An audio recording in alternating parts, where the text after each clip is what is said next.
Sabe aquele seu momento economia porca? É aquele momento economia porca que você vai lá no supermercado ou então você vai em algum lugar fazer uma compra e aí você faz aquelas contas e aí o produto não é nem de primeira, mas dá para levar por um tempo? Pois é.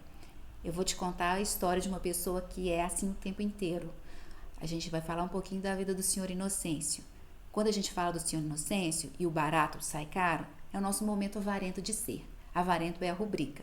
E a história do senhor Inocêncio é a seguinte. Todas essas palavras que eu vou dizer, muquirana, mão de vaca, mesquinho, pão duro e não dá tchau nem com a mão aberta, são adjetivos que a gente dá para as pessoas que são assim, avarentas. E o senhor Inocêncio é a soma delas todas. E vocês vão ver a situação. Bom, então vamos lá direto na história do senhor Inocêncio. Ele era um senhor de meia idade e ele foi atendido no consultório onde eu atendo, né? Recebo os pacientes ou pessoas por um valor social. Daí já é a sua primeira dica. Ele foi ser atendido onde eu cobro por um valor social. Bem, ele entrou, eu fui atender, cumprimentei-o. E agora pasmem com a história do senhor Inocêncio. Inicialmente ele me queixou de um problema na perna, uma ferida exatamente na perna esquerda, e essa ferida ela não cicatrizava, vivia aberta e minava muita água. Estava muito inflamada até o momento que eu tinha atendido. Bom, e aí ele falou da ferida, das características, quando melhorava, quando piorava, e eu anotei tudo. Mas desde já meu olho já estava em cima do senhor Inocêncio. Bom, ele me disse um pouquinho sobre a vida dele, não muito, mas falou que o problema da perna começou quando ele divorciou. Ele teve que fazer isso na vida dele, teve que tomar uma atitude. Eu falei, entendi.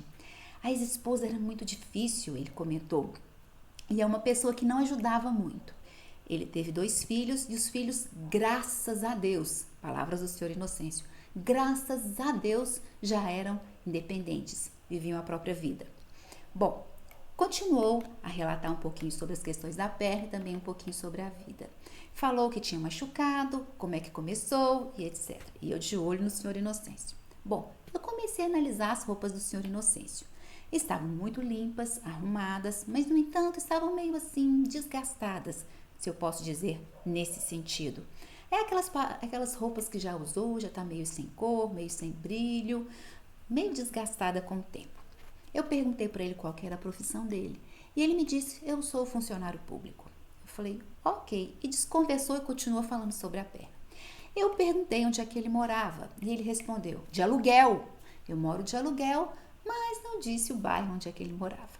Eu falei, tudo certo. E eu já estava com aquela pulga atrás da orelha, né? Muito bem. Eu indaguei como é que ele tinha chegado até lá, que é um lugar um pouco longe. Ele falou, não tinha problema nenhum. Ele só andou 4 quarteirões e um amigo dele, o vizinho, deu uma carona até o local. Eu falei assim, 4 quarteirões? Ele, não tem problema nenhum andar, não faz bem à saúde, doutora? Eu falei, faz muito bem. E eu observando seu Inocêncio. Continuei o interrogatório e vi que os hábitos dele eram um pouco assim, diferentes e tinha conhecimento. Ele tinha um conhecimento que ele não queria se revelar, ele não queria. Mas eu sabia que ele tinha conteúdo ali, sabia que ele era estudado e eu perguntei, você fez curso superior? Só o curso superior. Eu falei, ok, e mudou a prosa. E eu observando o seu Inocêncio.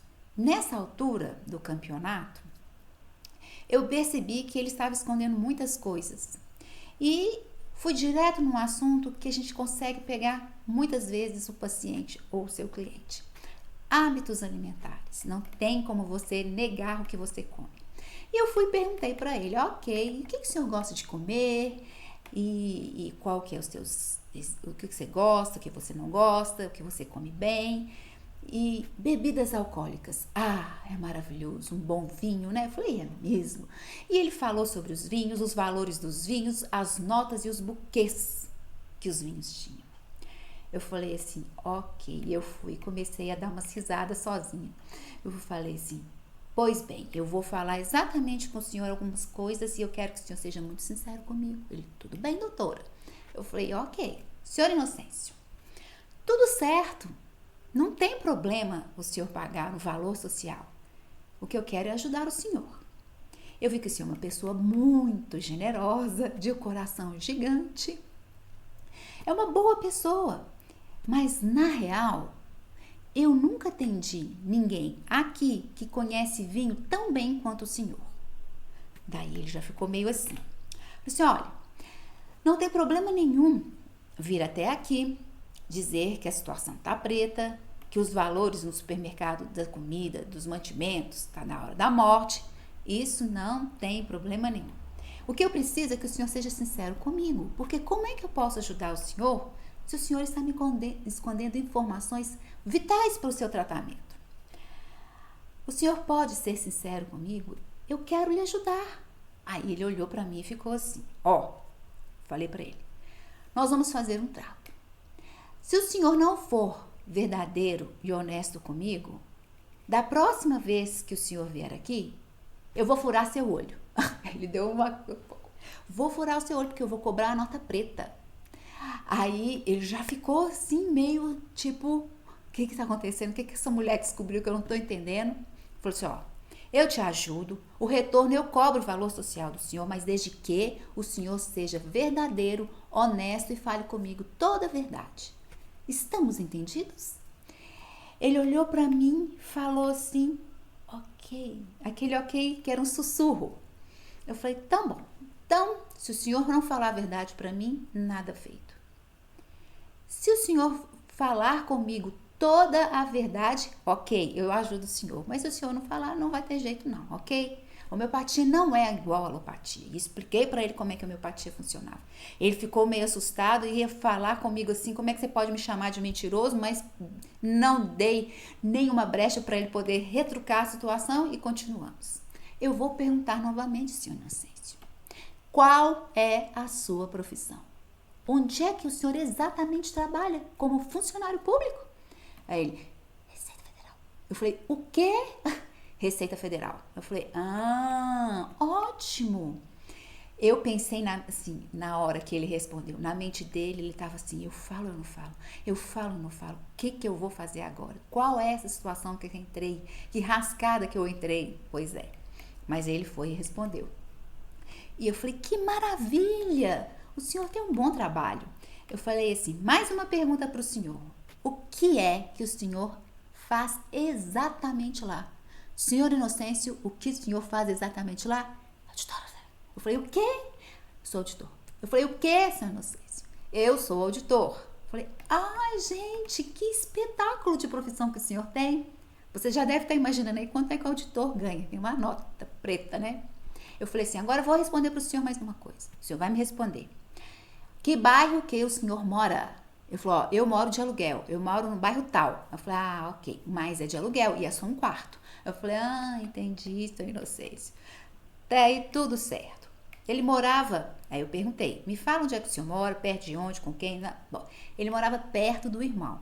E o irmão todo dia dava uma carona para ele ir para o trabalho, porque o caminho do irmão era parecido com o caminho do senhor Inocêncio. E daí ele me falou assim, você não acha um absurdo, já que ele está indo para lá, eu tenho que contribuir, dar uma ajuda de custo para o combustível?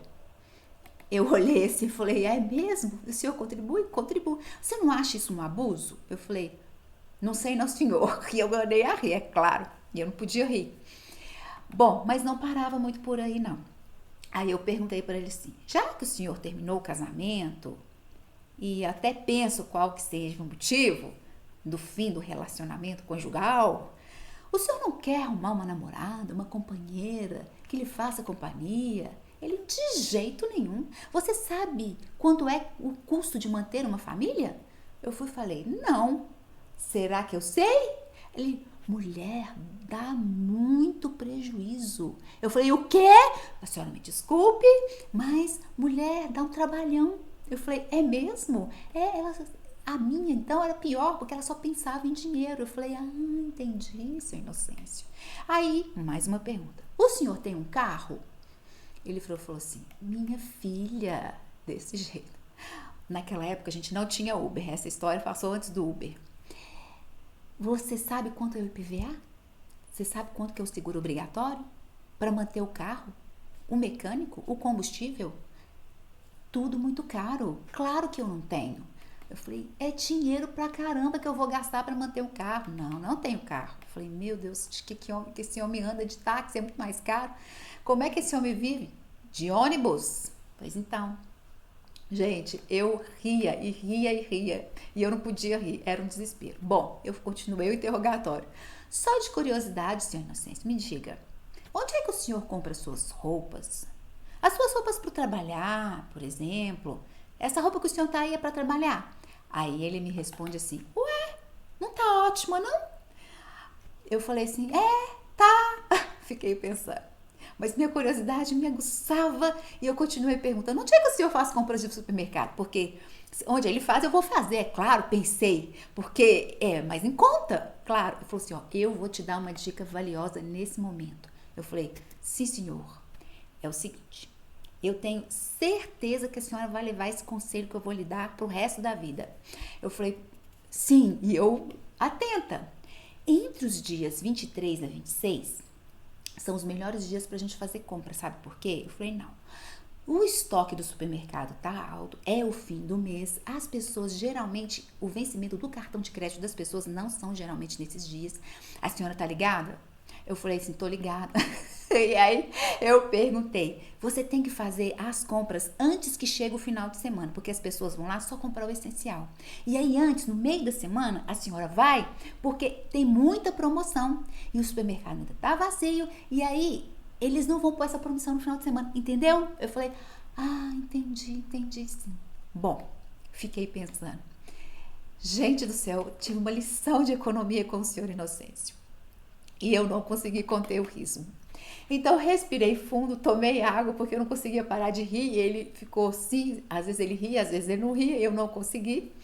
Respirei fundo e indiquei a homeopatia que ele precisava e também o fitoterápico para uso tópico na perna.